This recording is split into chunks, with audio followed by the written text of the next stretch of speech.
Hello everyone student. आज हम बात करेंगे गाउस के नियम के अनुप्रयोग के बारे में बात करेंगे। जो पीछे वाला जो लेक्चर था उसके अंदर हमने सीखा था कि गाउस का नियम क्या होता है और गाउस का नियम किस तरीके से अपन काम में लेते हैं, उससे संबंधित कुछ एक जो महत्वपूर्ण फैक्ट थे उनके बारे में हमने डिस्कस किया था। तो आज का जो हमारा जो बच्चों टॉपिक है वो टॉपिक है गाउस के नियम के अनुप्रयोग यानी कि एप्लीकेशन ऑफ गाउस थ्योरम, कि गाउस के नियम के क्या क्या एप्लीकेशन है, कहाँ पे गाउस के नियम को काम में लिया जा सकता है। ठीक है, उसके बारे में आज बात करने वाले। लेकिन इसको पढ़ने से पहले हमारे को चार्ज डिस्ट्रीब्यूशन आना जरूरी है। तो सबसे पहले हम जो डिस्कस करेंगे इस टॉपिक को स्टार्ट करने से पहले उससे पहले हम डिस्कस करेंगे चार्ज डिस्ट्रीब्यूशन के बारे में। ठीक है, तो बच्चों कॉपी और पेन लेकर के तैयार हो जाइए और मैं मंगल सुधार आप सभी का बहुत बहुत स्वागत करता हूं आपके अपने प्यारे से खूबसूरत से अच्छे से चैनल मेंटोर मंगल पे। ठीक है, आज का वीडियो स्टार्ट करते हैं। देखिए बेटा, सबसे पहले हम बात करेंगे आवेश वितरण के बारे में, चार्ज डिस्ट्रीब्यूशन। कि चार्ज का जो डिस्ट्रीब्यूशन होता है, आवेश का वितरण, कोई भी एक वस्तु होती है उस वस्तु के ऊपर जो आवेशों का वितरण होता है वो दो तरीके से हो सकता है। एक तो वितरण हो सकता है असंतत आवेश वितरण, जैसे यहाँ पे लिखा हुआ है असंतत आवेश वितरण। एक तरीका ये भी हो सकता है कि आवेशों का वितरण कैसा हो, संतत आवेश वितरण हो, इस तरीके से भी हो सकता है। ठीक है, असंतत का मतलब होता है, देखो इंग्लिश में बोला जाता है डिसकंटिन्यूअस चार्ज डिस्ट्रीब्यूशन बोलते हैं। इसका मतलब क्या हुआ कि चार्ज का कोई भी एक बॉडी, आपको कोई भी एक वस्तु दी हुई है बेटा, उसके ऊपर यदि चार्ज का डिस्ट्रीब्यूशन है यानी कि चार्ज जो वितरित है चार्ज वो कैसा है, डिसकंटिन्यूस है, कंटिन्यूसली नहीं है, डिसकंटिन्यूस है, यानी कि किसी जगह पर ज्यादा है, किसी जगह पर कम है और किसी जगह पर है भी नहीं। जैसे यहाँ पे सीख सकते हैं, देखिए यहाँ पर आवेश ज्यादा है लेकिन यहाँ पे खाली जगह, यहाँ पर आवेश है ही नहीं, फिर यहाँ पर थोड़ा बहुत आवेश है, फिर यहाँ पे बीच में नहीं है, यहाँ पर थोड़ा बहुत है, यहाँ पे थोड़ा आवेश ज्यादा है और यहाँ पर भी आवेश है लेकिन बीच में खाली है, यहाँ पर फिर आवेश आ गया। यानी कि आवेशों का वितरण किसी वस्तु पर इस तरीके से हो कि कहीं पे ज्यादा हो, कहीं पे कम हो, कहीं पे बिल्कुल हो भी नहीं। तो इस प्रकार का आवेश जो वितरण होता है इसे बोला जाता है असंतत आवेश वितरण बोलते हैं। एक आवेशों का वितरण होता है संतत। संतत का मतलब लगातार, कंटिन्यूसली और यूनिफॉर्मली हो, एक समान रूप से हो सभी जगह पर।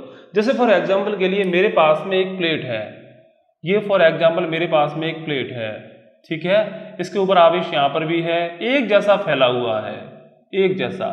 अब कोई भी एक छोटा सा टुकड़ा काट के लोगे तो वहां पे जो आवेश आएगा वो एक जैसा आएगा सभी स्थानों पर, ऐसा नहीं कहीं पे ज्यादा हो कहीं पे कम हो, ऐसा नहीं होना चाहिए। ठीक है, तो ये जो आवेशों का वितरण होता है इस आवेशों के वितरण को बोला जाता है संतत आवेश वितरण बोलेंगे। ठीक है, ये जो संतत आवेश वितरण है वो तीन तरीके से किसी भी वस्तु पर हो सकता है। कौन कौन से तीन तरीके हो सकते हैं? एक तो हो सकता है रेखीय आवेश वितरण, एक हो सकता है पृष्ठीय आवेश वितरण और एक हो सकता है आयतनीय आवेश वितरण। जैसा कि यहाँ पे नाम लिखा हुआ है, नाम में ही बेटा इसका आंसर है, लिखा हुआ है रेखीय आवेश वितरण। रेखीय आवेश वितरण का मतलब यह है कि आवेश एक समान रूप से फैला हुआ है और किसी रेखा पर फैला हुआ है, तो इसे बोलेंगे रेखीय आवेश वितरण। पृष्ठीय आवेश का मतलब होता है कि आवेश जो फैला हुआ है वो किसी पृष्ठ पे फैला हुआ है और एक समान रूप से फैला हुआ है। क्लियर है? और आयतनीय आवेश का वितरण का मतलब होता है कि आवेश है वो पूरे आयतन के अंदर फैला हुआ है, तो इसे अपन बोलेंगे आयतनीय आवेश वितरण बोलेंगे। तो वन बाय वन करके जो तीनों पॉइंट है उसका हम डिस्कस यहाँ पे करेंगे। चलिए सबसे पहले हम बात करेंगे रेखीय आवेश वितरण की बात करेंगे। तो चलिए बेटा हेडिंग लगाइए जल्दी से, पहला पॉइंट लिखिए रेखीय आवेश वितरण।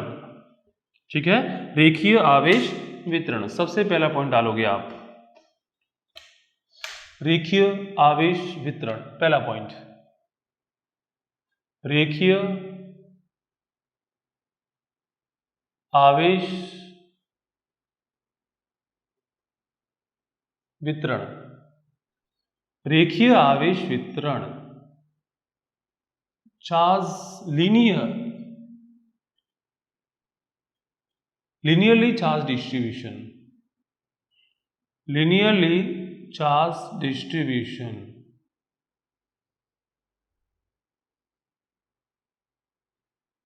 और वो भी कैसा हो, एक समान हो, है ना बेटा, एक समान। हम संतत आवेश वितरण की बात कर रहे हैं। जैसे लीनियर का मतलब क्या होता है, एक रेखा पर हो। फॉर एग्जाम्पल इसको अपन एक एग्जाम्पल के द्वारा समझते हैं। जैसे हमारे पास में कोई एक वायर है, ये जैसे कोई तार है, चालक तार है और इसके ऊपर आवेश फैला हुआ है, यहां पर भी है, इस तरीके से एक समान रूप से फैला हुआ है।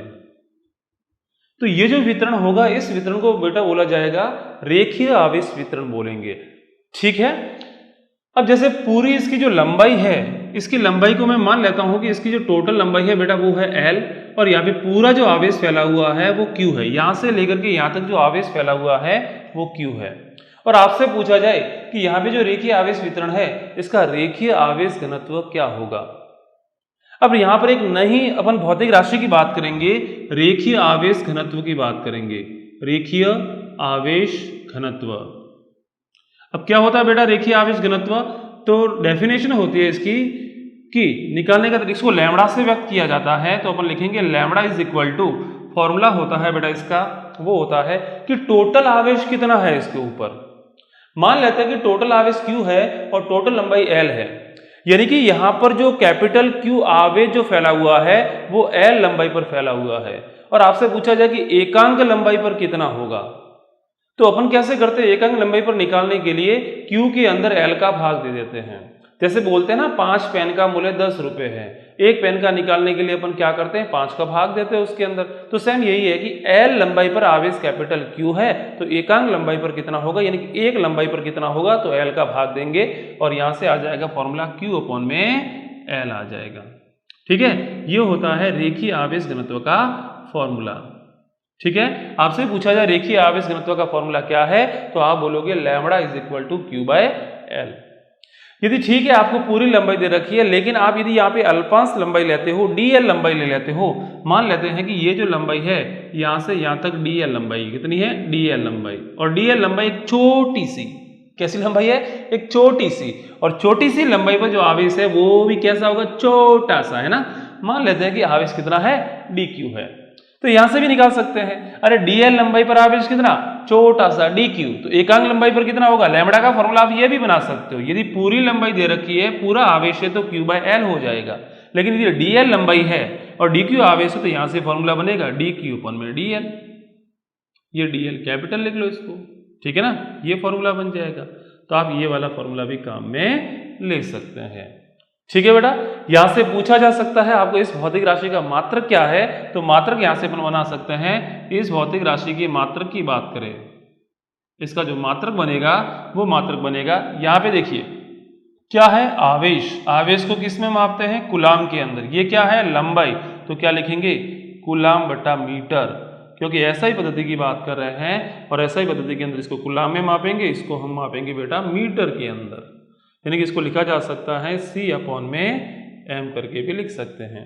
इसकी विमा भी पूछी जा सकती है, तो विमा बेटा क्या आएगी, तो विमा भी लिख सकते हैं इसकी बेटा विमा क्या आएगी, विमा निकालने, अरे आवेश, आवेश की विमा क्या होती है, A1 T1, क्या होती है, A1 T1 होती है, नीचे क्या है, लंबाई L1, तो इसको ऊपर भेजो, इसको ऊपर भेजेंगे तो आएगा L माइनस 1 A1 T1, और ये हमारे पास में बेटा इसकी विमा आ गई।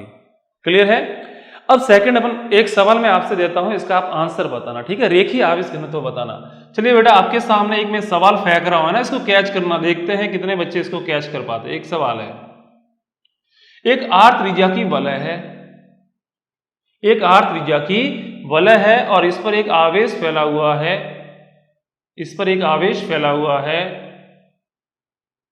Q, कितना बेटा आवेश फैला हुआ है, Q आवेश फैला हुआ है, और इसकी त्रिज्या आपको बेटा दी हुई है, R त्रिज्या दी हुई है। बताइए रेखीय आवेश घनत्व क्या होगा, बताइए जल्दी से आंसर बताइए। देखिए बेटा रेखीय आवेश घनत्व निकालने का फॉर्मूला सॉल्यूशन करते हैं।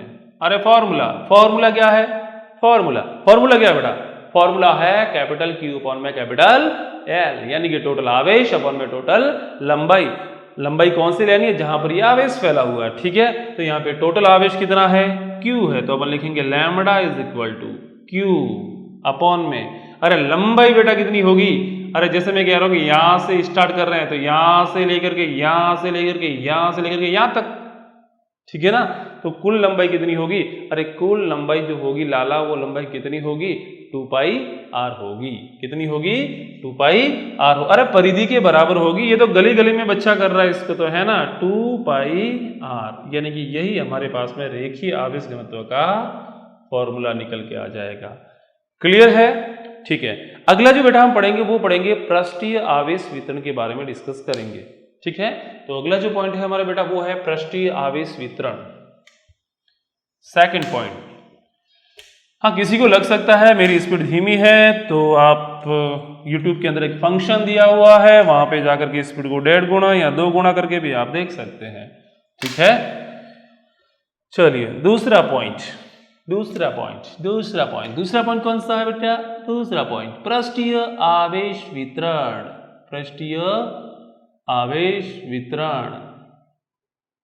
पृष्ठीय आवेश वितरण लिखिए बेटा, कॉपी में लिखिए फटाफट से। Second point, surface charge distribution. Surface charge distribution. ठीक है, इसको स्टार्ट करते हैं। सरफेस चार्ज डिस्ट्रीब्यूशन का मतलब होता है कि यदि कोई आवेश है किसी सरफेस पे फैला हुआ हो, एक पृष्ठ पे फैला हुआ हो। जैसे पृष्ठ का मतलब कैसे? जैसे एक गोला है आपके पास में, ठीक है, खोखला गोला है। अब उसके खोखले गोले के अंदर क्या होगा? ऊपर पृष्ठ होगा, उसके ऊपर तो जो आवेश फैला हुआ होगा वो उसके पृष्ठ के ऊपर फैला हुआ होगा। ठीक है ना? या फिर आपके पास में कोई एक प्लेट है, ठीक है, कंडक्टर एक चालक प्लेट है और उसके ऊपर जो आवेश फैला होगा उसके पृष्ठ पे फैला होगा। यानी कि जब भी आवेश किसी पृष्ठ पे फैला हुआ होता है तो इसे बोला जाता है पृष्ठीय आवेश वितरण कहते हैं। क्लियर है? कैसे? देखो, जैसे आपके पास में एक गोला है, ये आवेश फैला होगा, इसके पृष्ठ पे फैला होगा ना भाई। जैसे ये आपके पास में डिस्क भी हो सकती है वर्ताकार। जैसे फॉर एग्जाम्पल ये क्या है? आपके पास में एक वर्ताकार डिस्क है। फॉर एग्जाम्पल मान लिया ये क्या है? वर्ताकार शक्ति। शक्ति के ऊपर फैला होगा ना आवेश। ठीक है, या फिर ऐसा भी हो सकता है, जैसे आपके पास में कोई प्लेट है, ये एक प्लेट है आपके पास में, इसके ऊपर आवेश फैला हुआ है, तो देखो पृष्ठ पे फैला होगा ना बेटा इस पे। अरे भाई लाला, इसके जो पृष्ठ पे फैला होगा ना आवेश, देख बेटा यहाँ पर क्या दी हुई है? वर्ताकार शक्ति दी हुई है, और यहाँ पर क्या दिया हुआ है? चालक प्लेट। इसके ऊपर पृष्ठ पे आवेश फैला हुआ है, यहाँ पर भी इसके पृष्ठ के ऊपर आवेश फैला हुआ है। क्लियर है? तो देखिए यहां पर अपन लिखेंगे, यहां पे ये प्रकार का जो वितरण होता है, इस वितरण को बोला जाता है पृष्ठीय आवेश वितरण बोलते हैं। क्लियर है? ठीक है, देखिए तो यहां पर एक हम बात करेंगे, एक भौतिक राशि की बात करेंगे, और उस भौतिक राशि का जो नाम है वो है पृष्ठीय आवेश घनत्व। पृष्ठीय आवेश, देखिए यहां पर क्या होगा? जो भी आवेश फैला होगा वो क्षेत्रफल पर फैला होगा। पृष्ठ का तो क्षेत्रफल निकल के आएगा ना, रेखा की लंबाई निकल के आती है। यहाँ पे क्या है? पृष्ठ है, पृष्ठ का क्षेत्रफल होगा, यानी कि यहाँ पर जो भी आवेश फैला होगा वो किसी पृष्ठ पे फैला होगा, और पृष्ठ पे फैला होगा तो इसे बोला जाएगा पृष्ठीय आवेश वितरण। और इसका जो भी घनत्व निकालेंगे, एकांक क्षेत्रफल पर जो भी आवेश मौजूद होगा उस आवेश को बोला जाएगा पृष्ठीय आवेश घनत्व, और इसे सिग्मा से व्यक्त करते हैं। यानी कि पृष्ठीय आवेश घनत्व, एक नई भौतिक राशि की बात करेंगे, यहाँ पे पृष्ठीय आवेश घनत्व की बात करेंगे, पृष्ठीय आवेश घनत्व, जिसे अपन व्यक्त करेंगे सिग्मा से। सिग्मा इक्वल टू क्या होगा? टोटल आवेश कितना? मान लेते हैं कि ये टोटल आवेश कितना है? कैपिटल क्यू है। इसका टोटल एरिया कितना है? ए है, तो अपन लिखेंगे क्यू अपॉन में ए लिखेंगे, और ये हमारे पास में फॉर्मूला बन जाएगा। सिंपल सा तरीका है, यदि एक समान आवेश का वितरण है, यूनिफॉर्म चार्ज डिस्ट्रीब्यूशन है, तो वहां पे टोटल आवेश लिखो, अपन में टोटल एरिया लिखो। लंबाई में क्या आता? नीचे लंबाई आएगी, एरिया में नीचे एरिया आएगा। या फिर आपको लिखने का एक तरीका और भी हो सकता है कि यदि आपको एक छोटा सा एरिया दे रखा है, जैसे मैं कह रहा हूं कि एक छोटा सा एरिया ये है, इसका जो मान है वो मैं मान लेता हूं छोटा सा एरिया है डी ए, तो इसके अंदर जो आवेश होगा वो भी छोटा सा होगा डी क्यू। तो यहां से भी आप फॉर्मूला बना सकते हो डी क्यू अपॉन में डी ए, ये वाला बेटा फॉर्मूला भी आप काम में ले सकते हैं। क्लियर है? तो यहां से बेटा हम इसका मात्रक बनाएंगे, तो मात्रक क्या निकल के आएगा? मात्रक निकल के आएगा यहां से, इसका मात्रक क्या होगा? कूलाम। एरिया का मात्रक क्या होता है? Metre square. यानी कि यहां से जो मात्रक बनेगा वो मात्रक बनेगा कूलाम अपॉन में मीटर स्क्वायर, कूलाम अपॉन में मीटर का स्क्वायर, यानी कि सी अपॉन एम स्क्वायर। आपसे पूछा जाए इसकी विमा क्या बनेगी? तो विमा आप निकाल सकते हो। ऊपर क्या है A1T1, अरे आवेश की विमा क्या होती है A1T1, नीचे क्या है एरिया की विमा क्या होती है L2। इसे सॉल्व करो तो आंसर आएगा A1T1 L-2। क्लियर है। जैसे मैं आपसे एक सवाल फेंक रहा हूं, जल्दी से कैच करना, कितने बच्चे इसको कैच कर पाते हैं। ठीक है, चलिए एक सवाल फेंक रहा हूं, यही सवाल है। मैं कह रहा हूं कि आपके पास में एक वर्ताकार चकती है जिसके ऊपर जो आवेश फैला हुआ है वो Q आवेश फैला हुआ है। कितना आवेश फैला हुआ है Q आवेश फैला हुआ है। और इसकी जो त्रिज्या है वो बेटा R है। इसकी जो त्रिज्या है वो R है। ठीक है, R त्रिज्या दे रखी है आपको। इस पर जो आवेश फैला हुआ है वो कैपिटल की। बताइए पृष्ठीय आवेश घनत्व कितना होगा, सिग्मा कितना होगा, निकालिए फटाफट से आंसर बताइए। कितने बच्चे आंसर इसका बताते हैं। अरे बहुत सिंपल है, ये तो गली गली में बच्चा कर रहा है इसको, तो इसमें कौन सी नई बात हो गई है ना। देखिए सिग्मा इज इक्वल टू क्या आएगा Q अपॉन में Q कितना है टोटल आवेश Q, एरिया कितना होगा, अरे इसकी वर्ताकार डिस्क का क्षेत्रफल कितना होगा बेटा, अरे वर्ताकार डिस्क का जो क्षेत्रफल होगा वो पाई आर स्क्वायर होगा, उसकी त्रिज्या R होती है, तो यहां से लिखेंगे अपन पाई आर स्क्वायर लिखेंगे। क्लियर है, तो ये आ गया हमारे पास में से। क्लियर है, Q अपॉन में पाई आर स्क्वायर। जैसे मैं कह रहा हूं कि आपके पास में कोई भी एक प्लेट है, ठीक है, इसके ऊपर आवेश ऐसे फैला हुआ है,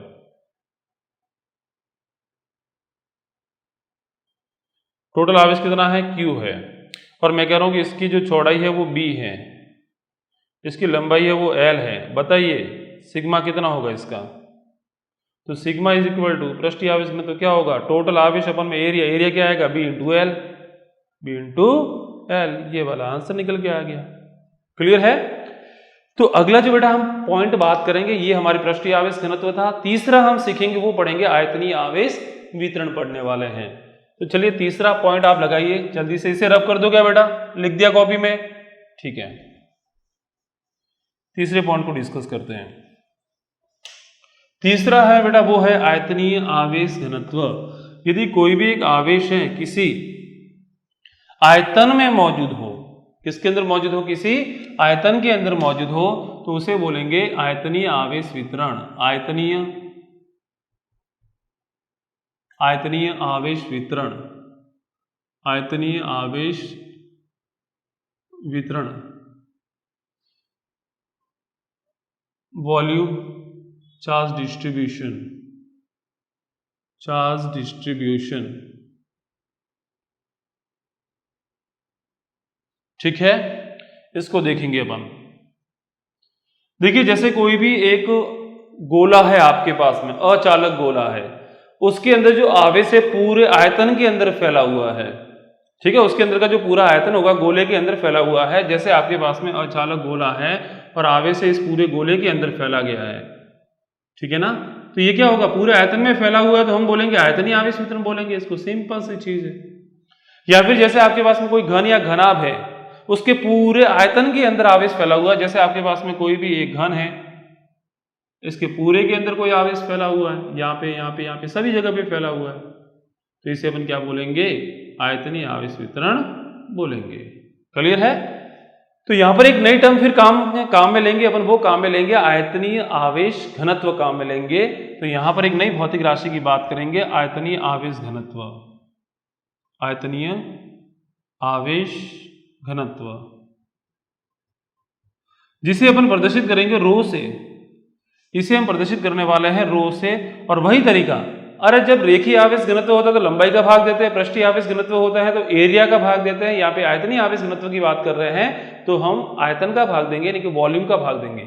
मान लेते हैं कि टोटल आवेश कितना है, यहाँ पर Q है, तो हम यहाँ पे लिखेंगे Q अपॉन में आयतन लिखेंगे V, क्या लिखेंगे, V लिखेंगे। क्लियर है।